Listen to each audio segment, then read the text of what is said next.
उसके घर में हर समय सुख की गंगा जो है वो बहती रहेगी। इतना सरल सी बात थी, मन चंगा कठौती में गंगा। वो ज्ञान क्या है? वो ज्ञान है स्वयं को जानना। और स्वयं क्या है? वो मैं हूँ। वो मैं कौन हूँ जो दारू से मुक्त है? तथागत गौतम बुद्ध पंचशील दिए ना, उसमें पहला बोलते हैं पाणाति पाता वेरमणि, अकारण प्राणी हिंसा नहीं करूंगा। यानी कि मुझे कोई मारेगा तो मैं उसको मार सकती हूँ, मुझे कोई मारेगा तो मैं उसको मार सकती हूँ, लेकिन अकारण किसी को मैं अपने भाई, अपने भतीजे, अपने घर परिवार या नात मात रिश्तेदार राह पे चलते किसी व्यक्ति को मैं मारूंगी नहीं। ये तथागत बुद्ध की पहली शिक्षा है, अकारण हिंसा नहीं करेंगे। फिर बोलते हैं अभिन्न दाना वेरमणि, यानी कि बिना दिए हुए दूसरे की चीज नहीं लेंगे, अर्थात चोरी नहीं करेंगे। इस बात का ज्ञान तथागत बुद्ध अपनी शिक्षाओं में दिए कि मैं चोरी नहीं करूंगा, ऐसी में शिक्षा लेता है।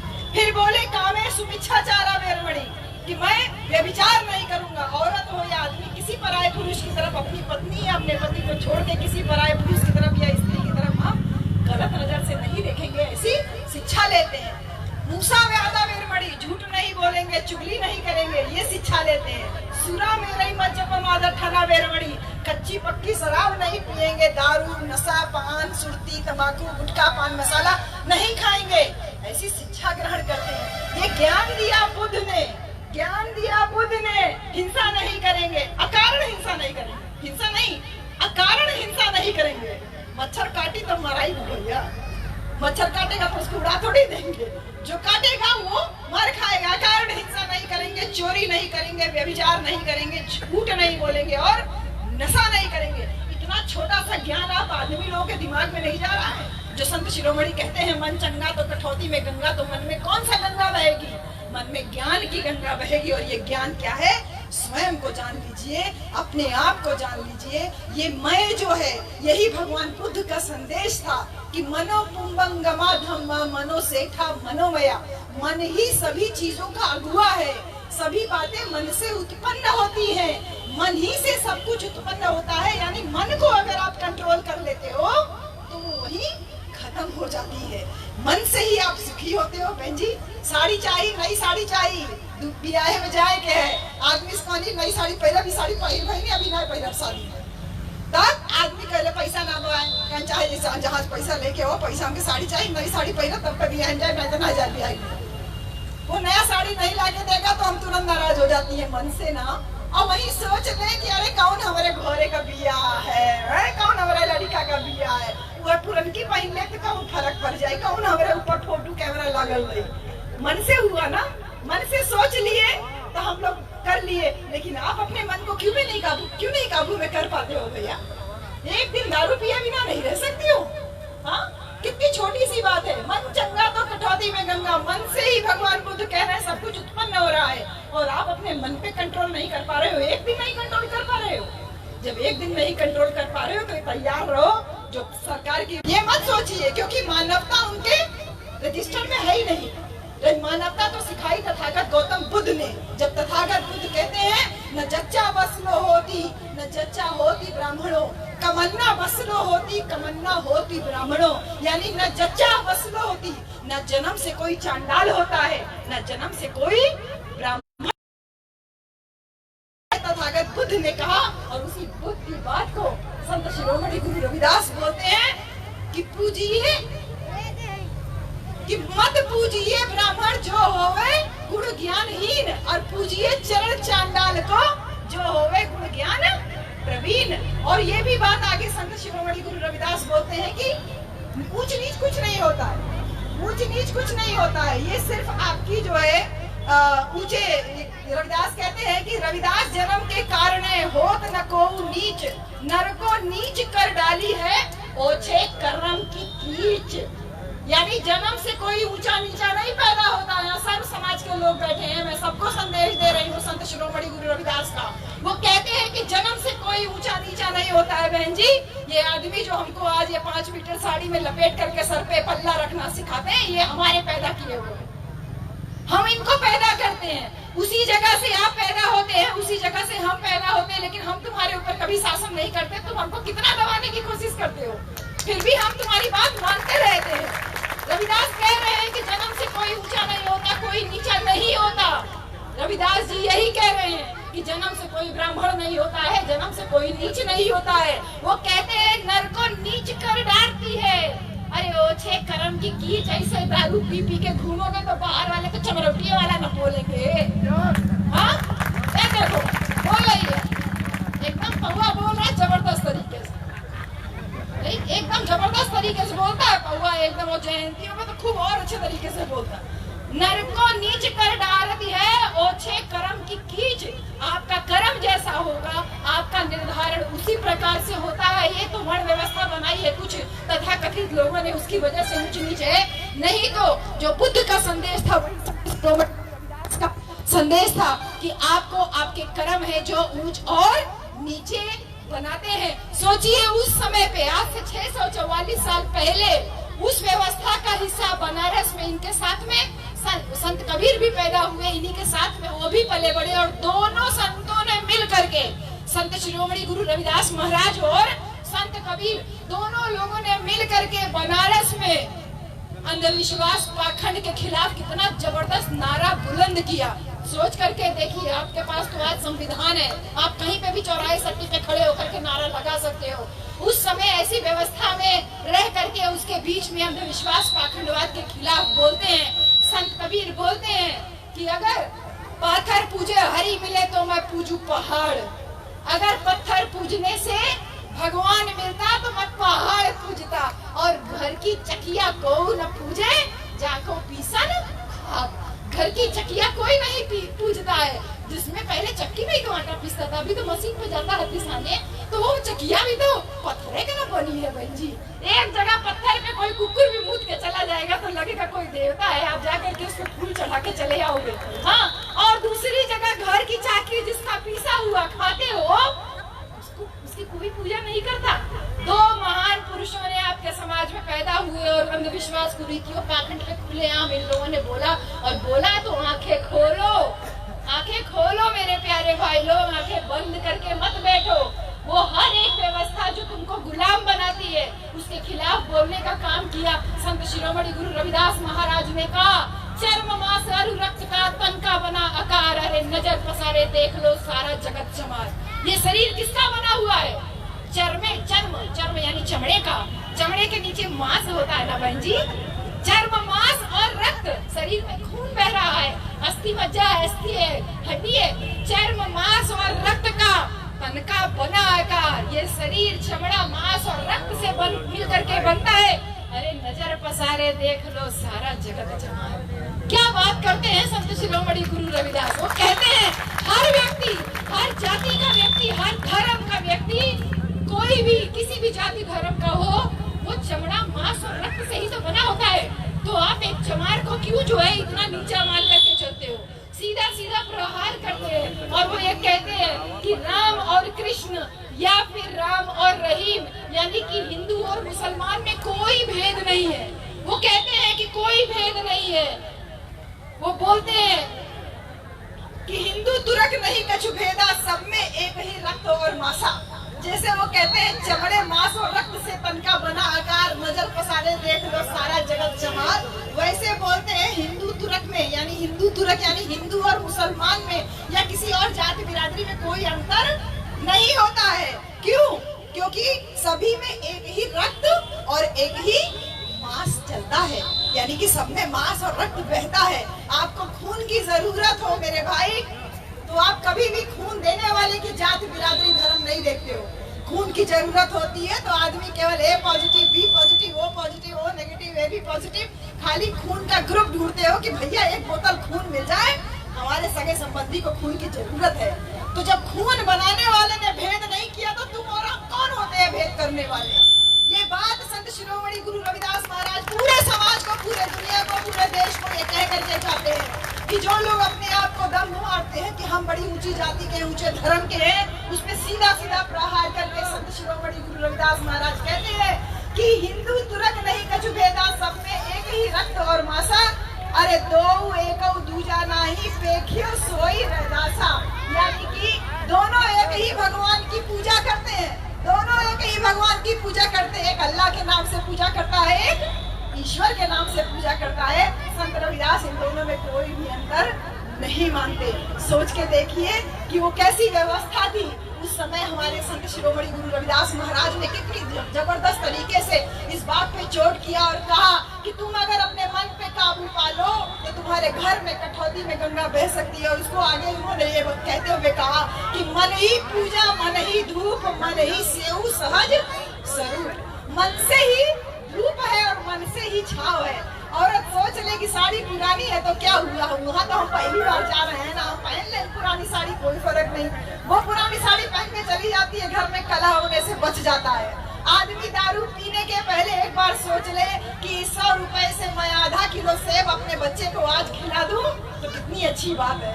लेकिन आप दारू खरीदने से पहले एक बार अगर अपने मन की आवाज सुनेंगे तो आपको जरूर फायदा होगा। संडे की आवाज सुनेंगे तो बात पता नहीं कितनी फायदा होगा, लेकिन अपने मन की आवाज, आप दूसरे के मन की आवाज आप लोग बहुत सुन रहे हैं। अगर एक बार दारू खरीदने से पहले अपने मन की आवाज सुनेंगे कि अपने बच्चे को इस पैसे से मैं एक अच्छा सा जो है 1 किलो सेब खिला दूं या आधा किलो सेब खिला दूं, 1 किलो अंगूर खिला दूं, तो निश्चित रूप से आपका बच्चा कहेगा कि मेरे पापा कितने अच्छे हैं, मेरे लिए सेब लेकर के आते हैं, मुझे भी मेहनत से पढ़ना चाहिए। लेकिन आप दारू लगा के अगर आओगे तो आपका बच्चा कहेगा कोई बात नहीं, हम जैसे पापा को मिल जा रही है, कुछ काम नहीं कर रहे हैं दारू, ऐसे हम भी बड़े होंगे, हमको भी मिल जाएगी। तो औरत अपने मन को काबू में किए हैं, हम अपना संस्कार अपनी बेटियों में दे देते हैं। बहन जी, अपना संस्कार हम अपनी बेटियों में दे देते हैं, लेकिन ये तथाकथित कुर्सी पे बैठे हुए आदमी लोग आप अपने मन पे काबू नहीं कर पाते हो और अपना संस्कार अपने बच्चों में नहीं डाल पाते हो। बहुत अफसोस की बात है। संत शिरोमणि गुरु रविदास महाराज आप ही सबको जागृत करने के लिए ये सारी बातें कह के गए कि कृष्ण करीम राम रही, राम हरि राघव जब लग एक न पेखा, वेद कतेब पुराण, पुराणन सहज एक नहीं देखा। यानी वेद कर्तव्य पुराण, पुराण सब एक ही है। हरि भी एक है, कृष्ण भी एक है, राम भी एक है, रहीम भी एक है, सब एक है और सब एक ही बात करते हैं। क्या बात करते हैं कि मानवता खतरे में नहीं होनी चाहिए, आदमी आदमी का खून बहाए ऐसा नहीं होना चाहिए। जो मानवतावादी दृष्टिकोण तथागत गौतम बुद्ध का था, वही मानवतावादी दृष्टिकोण लेकर के संत शिरोमणि गुरु रविदास महाराज आपके और हमारे बीच में चल के आते हैं और बोलते हैं कि आप किसी भी ऐसे व्यक्ति को मत पूजिए जिसने आपको जाति व्यवस्था में बांटा, जिसने आपको ऊंच नीच में बांटा। कभी भी इस तरीके से मत कीजिए और हमेशा अपने मन की बात, यानी अपने मन को काबू में कीजिए, अपने मन की बात को सुनिए। क्योंकि अगर आपने ऐसा नहीं किया तो ये मान के चलिए कि प्यारे बहुजन समाज के लोग बहुत भोले भाले हो। किसी समय आप और हम इस देश के राजा हुआ करते थे। आज राजा हम दारू लगाने के बाद होते हैं, चाहे नाली पड़े रहे, चाहे सड़क पे पड़े रहे, लगता है पूरी सड़क हमारी, पूरी नाली हमारी। तो वो राजा बनने की बात नहीं कर रहे हैं। एक समय पे ये पूरे देश पे आपका और हमारा कब्जा था, लेकिन इतने भोले भाले थे, कभी दारू शराब चखे नहीं थे। किसी ने थोड़ी सी पिला दी और उसके बहकावे में आ गए और आज तक बहकावे में ही आ रहे हैं। लेकिन धन्यवाद है संविधान का, धन्यवाद है संविधान की उस मानवतावादी विचारधारा का, जो भारत के संविधान, जो तथागत गौतम बुद्ध और संत शिरोमणि गुरु रविदास महाराज जैसे महापुरुषों की, इनके जैसे संतों गुरुओं की विचारधारा पे आधारित है, जो कहता है कि औरत औरत में कोई भेद नहीं, आदमी आदमी में कोई भेद नहीं, धर्म धर्म में कोई भेद नहीं, जाति जाति में कोई भेद नहीं, सब कोई एक बराबर वोट डालने का अधिकार, सबको एक बराबर पढ़ने का अधिकार, सबको एक बराबर शिक्षा का, नौकरी का, प्रत्येक मानवता को एक बराबर अधिकार जो भारत के संविधान के वजह से मिला हुआ है। बहुत खटक रहा है भैया, बहुत खटक रहा है। आप नीचे बैठे रहो, ऐसे बैठे रहो तो वो बहुत खुश हैं, लेकिन जैसे आप नीचे से उठ करके तख्त पे बैठने की कोशिश करो या कुर्सी पे बैठने की कोशिश करो तो टेंशन बढ़ने लगती है। टेंशन बहुत तेजी से बढ़ने लगती है। और टेंशन कैसे बढ़ती है कि कैसे कैसे कैसे यही रहल काली तकले ई त भैंस चरावत वाली, कैसे एक लड़का बगल में आके बैठ गए। अरे चौड़े एक लड़का कल तक तो चौड़ा छुड़ावत रहल, कैसे आके बगल में बैठ गए। अरे धोबी लड़का काली तक कपड़ा धोवत रहल, कैसे बैठ गया। कि कुर्मी लड़का ई काली तक खेत जोतत रहल, कैसे बैठ गया। ई कुशवाहा मौया ई कुल के सब्जी बोवे के टोकरी बुने का काम रहल, ई कैसे बगले बैठ गए। ये बैठा भारत के संविधान की वजह से। लेकिन कुछ लोग नहीं चाहते कि आप उनके बराबरी में बैठो, इसलिए वो दिन रात षड्यंत्र कर रहे हैं। मेरा एक एक शब्द ब्राह्मणवाद पे चोट है, मेरा एक एक शब्द मनुवाद पे चोट है, लेकिन मेरी लड़ाई ब्राह्मण से बिल्कुल भी नहीं है। मेरी लड़ाई ब्राह्मण से बिल्कुल भी नहीं है, किसी जाति विशेष से मेरी लड़ाई नहीं है, बल्कि मेरी लड़ाई उस सोच से है, उस कुत्सित सोच, उस षड्यंत्रकारी सोच जिसने आपको और हमको गुलाम बनाने का पूरा प्रयास कर रहा है। मेरी लड़ाई उसके साथ में है बहन जी। और आपको भी भारत के संविधान के द्वारा जो अधिकार मिला है, उसी लड़ाई को लड़ने में आपको सहायक होगा। इसलिए मेरे प्यारे बहनों और प्यारे भाइयों, आज संत शिरोमणि गुरु रविदास महाराज की जयंती पर संकल्प लीजिए कि संत शिरोमणि गुरु रविदास महाराज ने कहा था, ऐसा चाहूं राज में मिले सभी को अन्न, अरे छोट बड़े सब सम रहे, अरे रहे रविदास प्रसन्न। संत रविदास कह रहे हैं, आपको आगाह कर रहे हैं, जागरूक कर रहे हैं, कह रहे हैं कि कभी तुमको वोट डालने का अधिकार मिलेगा तो मैं ऐसा राज चाहता हूँ, कभी बहुजन समाज का राज फिर से आएगा। वो जानते थे कि किसी जमाने में हम राजा थे, कभी ऐसा राज आएगा। वो कहते हैं, ऐसा चाहूं राज में मिले सभी को अन्न। लॉकडाउन हुआ, कितने परेशानी में थे हम लोग। हाँ भैया, बहुत सारे घरों में चूल्हा नहीं जल रहा था, खाली गांव देहात के लोग थोड़े सुरक्षित थे, क्योंकि आप अनाज पैदा करते हो, इसलिए आप कभी भूखे नहीं मरोगे। भूखे तो हमारे जैसे लोग मरेंगे जो शहर में रहते हैं, जिनके पास कोई सोर्स ऑफ इनकम नहीं है। भूखे तो हम मर रहे थे, लेकिन धन्यवाद है उन महापुरुषों का, उन महान लोगों का, जिन लोगों ने अपनी तनख्वाह से, जिन लोगों ने अपने गांव देहात से इतना बंडल बना करके लोगों के बीच में वितरित किया, जिससे मानवता जिंदा रहे। बिना धर्म जाति से के नाम लिए लोगों ने लोगों की रक्षा की, यानी कि लोगों को बचाने के लिए आगे आए। यही बुद्ध का संदेश था और यही संत शिरोमणि गुरु रविदास का संदेश था। जब मानवता को बचाने लगे तो समझ लेना तुमको ईश्वर की कोई जरूरत नहीं है। सारे मंदिरों में, सारे मस्जिदों में, सारे पूजा गृहों में सब जगह ताले लगे थे, केवल आदमी को बचाने के लिए आदमी आया था, यानी इंसान को बचाने के लिए इंसान निकल करके आया था। संत शिरोमणि गुरु रविदास महाराज कहते हैं, ऐसा मैं राज चाहता हूँ, मिले सभी को अन्न, यानी कोई भूखा न रहे, हर एक छोटे आदमी तक भी अनाज पहुँचे, कोई भूखा न सोए, क्योंकि भूख सबसे बड़ा रोग है, ये भगवान बुद्ध भी कहते हैं। भूख सबसे बड़ा दुख है, भूख सबसे बड़ा रोग है। जो आदमी भूखा रहेगा वो झूठ भी बोलता है, जो आदमी भूखा रहेगा वो किसी का कत्ल भी कर सकता है, क्योंकि भूख से बड़ा कोई रोग नहीं है। तो संत शिरोमणि कहते हैं कि मैं ऐसा राज चाहता हूँ, मिले सभी को अन्न, अरे छोट बड़े सब सम रहे, चाहे छोटा हो चाहे बड़ा हो। आज हमारे सामने इतना बड़ा पुलिस प्रशासन लगा हुआ है, हमारी नजर में आप लोगों का बहुत सम्मान है, लेकिन फिर वही संत रविदास जी जो कहते हैं ना कि नर को नीच कर डालती है ओछे कर्म की कीच। कुछ तथाकथित लोग जो बिना मतलब के लोगों के ऊपर लाठियां भांजते हैं, उसकी वजह से एक बड़ी मेजोरिटी बदनाम रहती है। तो वही संत रविदास कहते हैं कि कोई भूखा न रहे, कोई किसी के ऊपर अनावश्यक अत्याचार न करे, कोई किसी के ऊपर दबंगई न करे, छोट बड़े सब रहे और रहे रविदास प्रसन्न। यानी राजा तभी सुखी रहेगा। रविदास कौन है? राजा है। मैं रविदास हूँ, मैं राजा हूँ, मैं देश का मुखिया हूँ, तो मैं तभी प्रसन्न रह सकता हूँ जब सभी को अन्न मिलेगा, सभी एक बराबर रहेंगे, कोई भी छोटा बड़ा नहीं रहेगा। तो मैं आप सबसे विनती करती हूँ, क्योंकि आपके यहाँ ग्राम प्रधानी का चुनाव और जिला पंचायत दोनों का चुनाव बैक टू बैक लगा हुआ है, और आप में से बहुत सारे बच्चे ऐसे होंगे जो कंटेस्ट भी कर रहे होंगे, जो फाइट भी करेंगे, इलेक्शन में खड़े भी होंगे। आप में से बहुत लोग ग्राम प्रधान लोग भी यहाँ पर मौजूद है, विनय जी तो मौजूद ही है। आप सब लोग फाइट में हैं। आप लोगों की बहुत सारी परिसीमन हुआ होगा, बहुत सारे चेयरमैन को सीट चली गई होगी, यानी कि आप चुनाव में और आगे बढ़ते चले जा रहे हो, लेकिन आपका पीछा क्या नहीं छोड़ रहा है। अरे 100 घर की बस्ती होने के बावजूद आपका प्रधान किसी दूसरी बिरादरी का आ जाता है। लानत है हम लोगों पर, आप लोगों पे नहीं, लानत है हम लोगों पर, बुद्धिजीवी लोगों पर, जो आपको पास जा करके आपको एक बोतल दारू का महत्व नहीं बता पा रहे हैं। एक बोतल दारू का महत्व एक रात तक रहता है और 5 साल की गुलामी लेकर के आता है मेरे प्यारे भाई। एक बोतल दारू का नशा या मजा केवल एक रात का रहता है और 5 साल की गुलामी आपके सामने छोड़ के जाता है। तो मेरे प्यारे बहुजन साथियों, आपके सामने इंद्रसेन बैठे हुए हैं, नहीं पता इंद्रसेन कहीं होंगे अभी फोटो। ये इंद्रसेन देखिए, हाफिजपुर मऊ से आया है ये बच्चा। इसने और इसके साथी ने तय किया है, भैया सामान्य सीट रहेगी तो तू लड़ेगा। वो चौहान बिरादरी के एडवोकेट साहब है, कहा कि सामान्य रहेगी की तो भैया आप लड़ेंगे, और अगर कैटेगरी की आई यानी रिजर्व हुई तो मैं लड़ूंगा, आप मत लड़ना या किसी को खड़ा मत करना। कितनी बड़ी बात है, 20-21 साल का युवा बच्चा है, इसके पास इतनी समझ और वो पूरी गोटियां बैठा के बैठे हुए हैं और आपसी समझ से तय कर रहे हैं कि प्रत्याशी कौन होगा।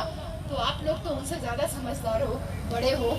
ये बैठ करके अपने अपने गाँव में बैठ के तसल्ली से सोचिए कि 100 गाँव अहिर होता है, 100 गाँव चमार होता है, 2 घर मुसार होता है, मुसार का प्रधान चुना दिया जाता है। क्यों?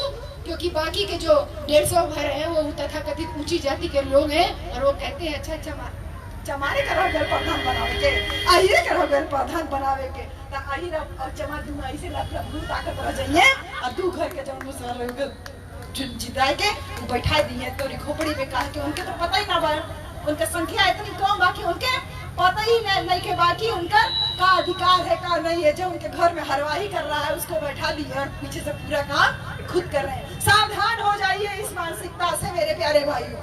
आपका वोट बहुत कीमती है, वोट बहुत कीमती है। 1 बोतल दारू, 1 भगोना, 1 छाता, 1 आबादी का मकान, 1 रोड लाइट और 1 हैंडपंप का मोहताज मत बनो मेरे प्यारे भाई। कितना बड़ा अधिकार दिया है बाबा साहब ने आपको। ये कहा था बाबा साहब को कृपलानी जी ने कि डॉक्टर अंबेडकर बड़े खुश नजर आ रहे हैं। जब बाबा साहब ने आपको हमको वोट का अधिकार दिया था, कृपलानी जी कहे डॉक्टर अंबेडकर बहुत खुश नजर आ रहे हैं। बाबा साहब ने कहा था हाँ, आज मैं खुश इसलिए हूँ क्योंकि मैंने राजा बनने के लिए पहले रानी के पेट की जरूरत होती थी, अब मैंने बैलेट पेपर से चुनाव का अधिकार लोगों को दे करके सारी रानियों की नसबंदी कर दी। अब राजा बनने के लिए रानी के पेट की जरूरत नहीं बल्कि बैलेट पेपर की जरूरत होती है। तो कृपलानी जी ने कहा अरे आपके लोग भूखे हैं, नंगे हैं, गरीब है, उनका वोट तो कोई भी खरीद लेगा, तो तुम क्या करोगे? बाबा साहब ने कहा आपकी बात बिल्कुल सही है, मेरे लोग भूखे हैं, नंगे हैं, गरीब हैं, आज आप उनका वोट खरीद ले रहे, कोई बात नहीं, लेकिन मैं दावा करता हूँ कि ऐसा समय आएगा कि जिस दिन मेरे बहुजन समाज को अपने वोट की कीमत का एहसास हो जाएगा, उस दिन तुम लोगों से ज्यादा गरीब कोई नहीं जाएगा। और ये देखिए कितने दावे से कही हुई बात बाबा साहब की सत्य हुई कि हर 5 साल के बाद यही तथाकथित ऊंची जाति के लोग आपके दरवाजे आते हैं और कहते हैं भैया गोड़ धरा था, वोट हम ही के दिया, काकी गोड़ धरा था, वोट हम ही के दिया। ये क्या मजबूरी है? ये मजबूरी है आपके वोट की कीमत का उनको अंदाजा है, लेकिन तुम सारे भाई लोगों को टीका, चंदन, धागा, माला, झालर, अगरबत्ती, मोमबत्ती सब फुर्सत मिले, उसके बाद दारू, इससे फुर्सत मिलेगी तब तो आगे बढ़ोगे। ये चुनाव आपके लिए जीवन और मृत्यु का चुनाव है मेरे प्यारे भाइयों। बाकी सब जगह बैलेट पेपर खत्म कर दिया गया है, मशीन से चुनाव हो रहा है, उसके ऊपर बार बार संदेह उठता है, लेकिन तुम लोग आप लोग सब बड़े खुशनसीब हो कि आपका चुनाव अभी भी बैलेट पेपर से हो रहा है। आपको जीतने की, साफ सुथरे तरीके से जीतने की आप लोगों की बहुत प्रबल संभावनाएं हैं। एक एक गांव से 4-4 कैंडिडेट जो खड़े हो रहे हो, आपस में बैठ के सहमति कर लो यार। 4 लोगों के बीच में कोई दूसरा मलाई मार के चला जा रहा है, मुंह ताकते रह जा रहे हो। इस परंपरा को खत्म करिए। बहुत सारी बातें अब मैं आपसे नहीं कहूंगी, बस ध्यान रखिएगा कि ये सारी बातें आप तभी कर सकते हो जब आप शिक्षित हो। और महात्मा ज्योतिबा राव फूले को बाबा साहब डॉक्टर अंबेडकर ने अपना गुरु माना, तो जिसने संविधान लिखा उसका भी कोई गुरु है, तो सोचिए वो कितना महान है। अरे भैया इतना बोले के बाद तू 1 घंटा बिना सुरती के ना रह पावत का बताए भैया, कितना गटई फाड़ी और कितना का करी बताओ, जान दे नहीं तब मैं समझूंगा का बताओ। हद हो गई भैया, कितना समझावल जाए तो हमके कुछ समझ में ना आया। अब बताई बहनी, अब बता बहनी इनका एको बतिया मत मानिए, एकदम एको बतिया मत मानिए।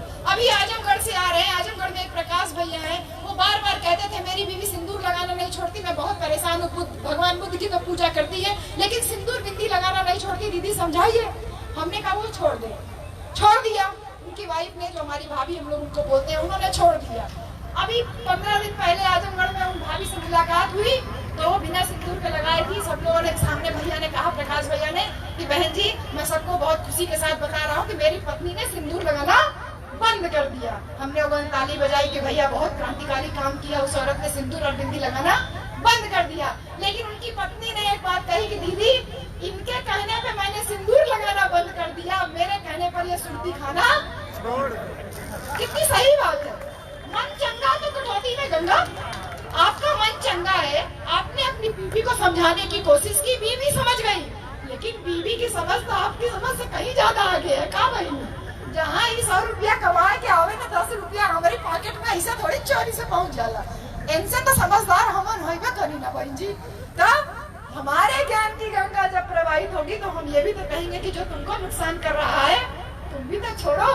तुम्हारे लिए व्रत रखते थे, हमारे कहने पे आपने व्रत रखना छोड़ दिया, अब आप हमारे कहने पर आप सुर्ती खाना छोड़ दीजिए। कितनी बड़ी बात है भाई भैया। तनी थोड़ा थोड़ा तनी दिमाग रखा, केहू के लिहाज ना तो हमारे लिहाज नहीं के बात, तो कम से कम महाराज लोगों के लिहाज तो रखा कि इनके मूर्ति के सामने ही सुरती रगड़ब है, दारू पियब, पत्ता खेलब, कम से कम ऐसा कर्तव्य मत करा भैया। ऐसा कर्तव्य दिखाईवा तो का बताए, का बोली है भैया, से ज्यादा का बोली भैया। तो ध्यान रखिए भैया, आपके हक अधिकार के ऊपर प्रहार लगातार चल रहा है। महात्मा ज्योतिबा राव फूले को बाबा साहब ने अपना गुरु माना सिर्फ इसलिए क्योंकि वो शिक्षा की बात करते थे। संत कबीर को अपना गुरु माना क्योंकि वो भी अंधविश्वास पाखंडवाद के खिलाफ बराबर बात करते थे। आपके सामने महापुरुषों की लाइन लगी हुई है बहन, लाइन लगी हुई है। एक एक खतरा बाबा साहब का आज सामने आ रहा है। आपको शायद अंदाजा नहीं है, लेकिन लॉकडाउन लगने से बहुत लोगों का बुद्धि जो है खुल गया, काफी लोगों की बुद्धि खुल गई। ये बात समझ में आई कि कोई ईश्वर, कोई अल्लाह, कोई भगवान, कोई खुदा जो है काम नहीं आ रहा है। काम कौन आ रहा है?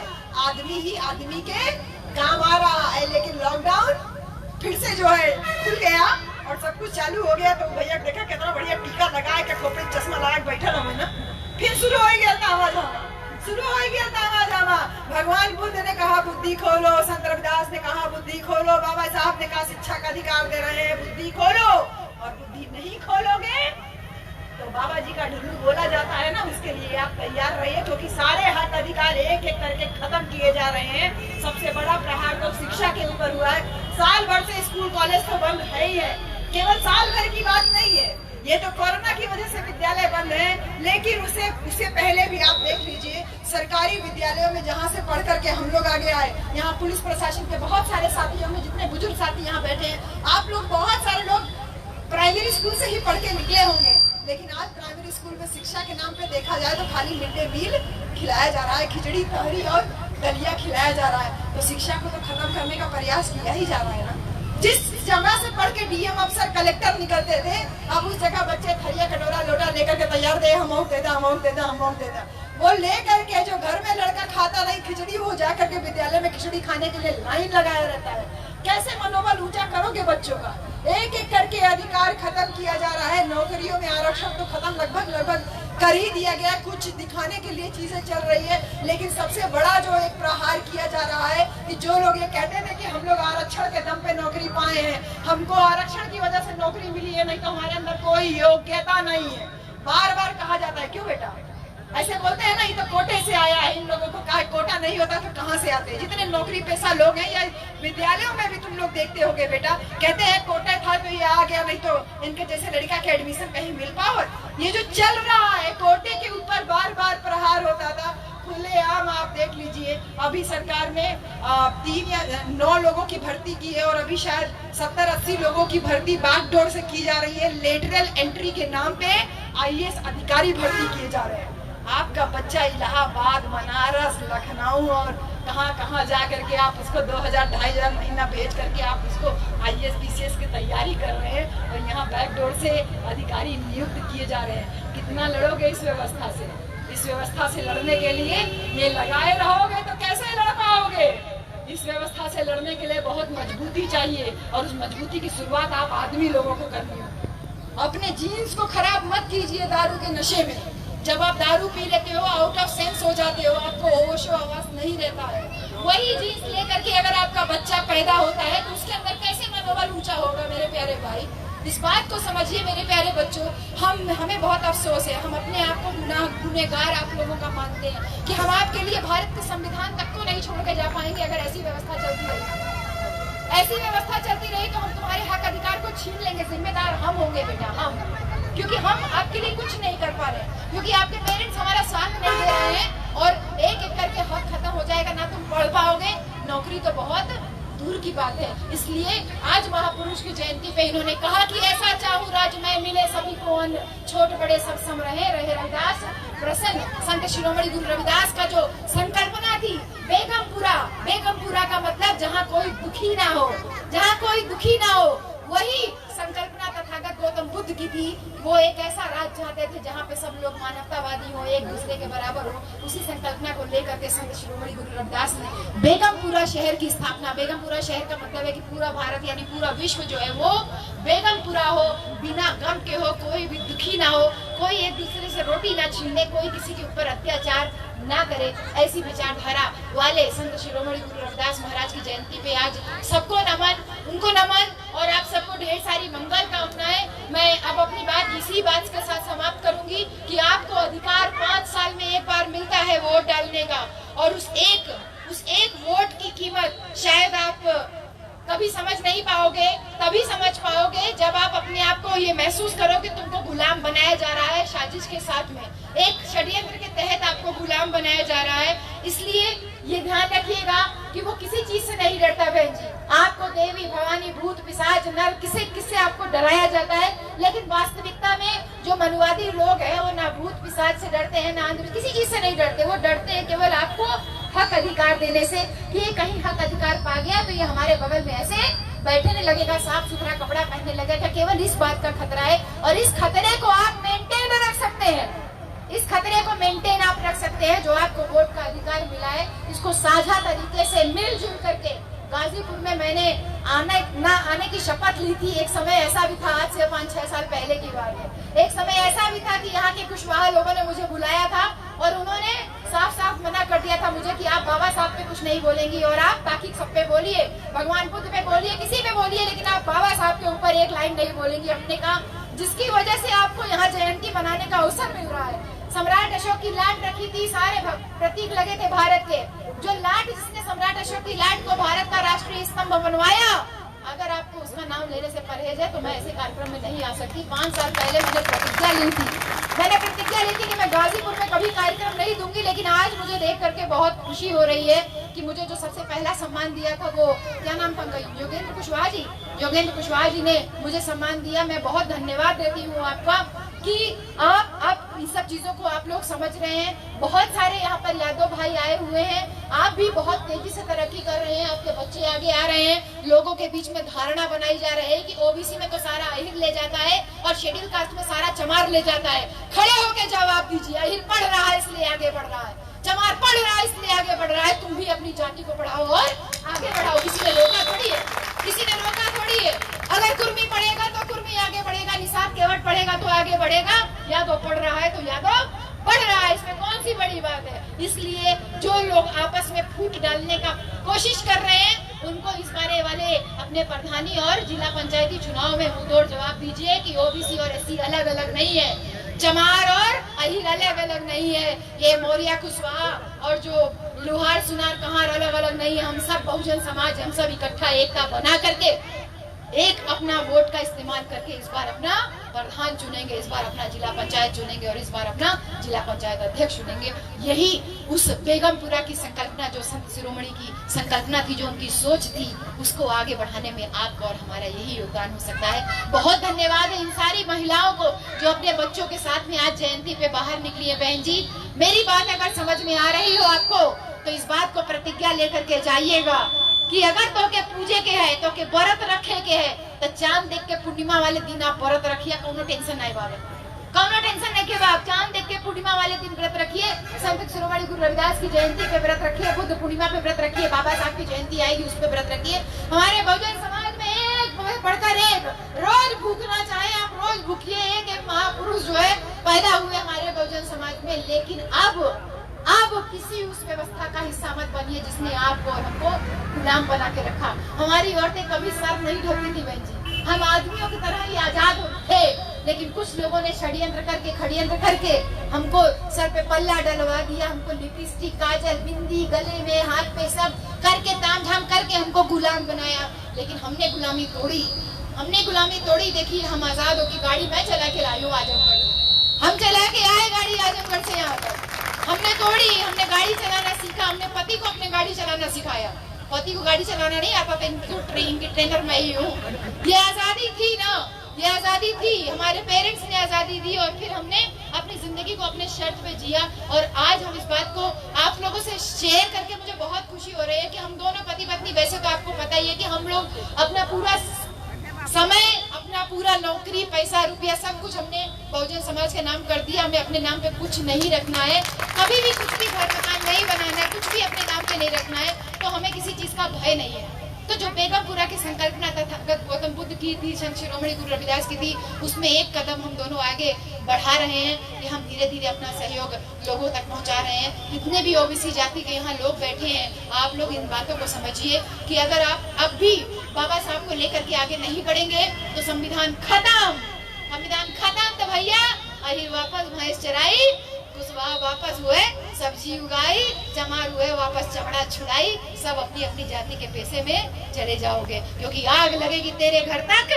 तो उसकी आंच मेरे घर तक जरूर आएगी। यानी मेरे घर में आंच लगी है तो तेरे घर तक उसकी आंच जरूर आएगी। इससे अच्छा है कि मेरे घर आग लगी है तो टीका, चंदन, धागा मागा छोड़ करके आके पहले उस आग को बुझाने में अपना योगदान दीजिए। इन्हीं सारी बातों के साथ में आप सभी को बहुत बहुत धन्यवाद। स्पेशल धन्यवाद हमारे प्रिंस भाई को, जिसकी बार बार की रिक्वेस्ट प्रिंस ने जिद करके ये कार्यक्रम लिया। तो उतना दूर से नहीं तो वहाँ पे भी एक कार्यक्रम था, वो भी हमारा अपना ही कार्यक्रम था, वहाँ से हम भाग करके आए। प्रिंस ने बस बात किया, हम हाँ हूँ करते, इससे पहले प्रिंस ने मैसेज बना करके फॉरवर्ड कर दिया। हमारे लिए सांसद हमारी जान पड़ गई कि अब हमने कह दिया है तो हमको गाजीपुर आना पड़ेगा। हमने प्रिंस से कहा भैया 3 बजे हम नहीं आ पाएंगे, हम 5 बजे के बाद ही पहुँच पाएंगे, क्योंकि आजमगढ़ का कार्यक्रम भी दिन का ही है। वहाँ से भाग करके हम आए। हमारे प्रिंस भैया को धन्यवाद देती हूँ कि गाजीपुर आने बार बार टल रहा था, प्रिंस ने इन्वाइट किया। हमारे भैया वहाँ से आए हुए हैं, कौन सी जगह है वो जो जबनिया, हरदिया है, हरदिया से हमारे वो आए हुए भैया, वो हमारे जो प्रधान जी, यहाँ विनय प्रधान जी बैठे थे, सब लोगों ने, हमारे राजू भैया बैठे हुए, देखिए जमनिया से चल के आए। जमनिया का बहुत शानदार कार्यक्रम हमारे राजू भैया आपकी गाजीपुर की धरती पे कराए, देखिए वहाँ से चल के आए।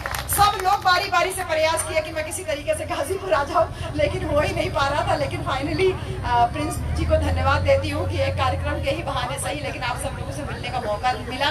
और आपके ये संत शिरोमणि गुरु रविदास जयंती समारोह की जो भी पूरी टीम है, आपके अध्यक्ष बासुराम जी, उपाध्यक्ष संजय कुशवानी जी, महासचिव परशुराम प्रसाद जी, कोषाध्यक्ष सुरेश राम जी और संचालक मणिका जी, आप सभी को बहुत धन्यवाद। और जो सामने बैनर लगा है उसमें भी जितने लोगों के नाम लिखे हुए हैं, आप सबको बहुत बहुत बहुत धन्यवाद और जयंती की मंगल कामनाएं। बस ये ध्यान रखिएगा, आपका एक वोट आपकी बेटी की इज्जत के बराबर है। इस बार वोट के बदले दारू का सौदा करने से पहले ये समझ लेना कि चाहे वो उन्नाव में अभी वो 3 बेटियों को, जो 2 बेटियां मर गई, बहन जी खेत में घसीट के ले गए, तीनों बच्चियों को जहर दे दिया, 2 बच्ची मर गई, 1 बच्ची जिंदा है, उससे पता चला। चाहे वो उन्नाव हो, चाहे हाथरस हो, चाहे अलीगढ़ हो, चाहे आगरा हो, जितनी जगह पे बेटियों की इज्जत के साथ खिलवाड़ हो रहा है, उसमें जिम्मेदार मनुवादी कम आप ज्यादा हो, क्योंकि आप वोट लेकर के ऐसे आदमी को चुन करके भेज रहे हो। अपने वोट का सौदा जब आप करते हो तो आपने अपनी बेटी की इज्जत का सौदा कर दिया, और अगर बेटी की इज्जत लुट रही है तो उसमें गलती किसकी है? अपनी गलती दोबारा ना होने पाए इसका तय रखिएगा। और अब से प्रण कीजिए कि रोज का नहीं तो कम से कम महापुरुषों की जयंतियों पे दारू नहीं लगाओगे। मैं टीचर हूँ, प्रोफेसर हूँ, इतना तो मैं आपसे बोल सकती हूँ, भले आपसे छोटी हूँ क्या। मैं अपने पापा को सिगरेट तक नहीं पीने देती थी। मैं बोल देती थी कि आप पी रहे हो, लेकिन उसका असर मुझ पे आ रहा, मैं पैसे की स्मोकर बन रही हूँ। आप पी रहे हो उसका धुआं, लेकिन मैं भी नहीं। मेरे पापा ने एक बार मैंने टोका था, उसके बाद से कभी सिगरेट को हाथ नहीं लगाया। चोरी से पीते हो, पीछे पीते हो तो मैं नहीं कह सकती, लेकिन कभी घर वालों के सामने, बच्चों के सामने, हम सबके सामने वो कभी नहीं पीते। तो जब अपने बाप को बोल सकती हूँ तो आप लोग तो मेरे भाई हो, आपके ऊपर तो मेरा ज्यादा अधिकार है। सामाजिक भाई ज्यादा नजदीक होते हैं घर के लोगों से। तो बहुत धन्यवाद आप सब लोगों को, ढेर सारी मंगल कामनाएं। पुनः आपसे मुलाकात होगी गाजीपुर में। सभी को जय भीम, नमो बुद्धाय, जय संविधान, जय कांशीराम।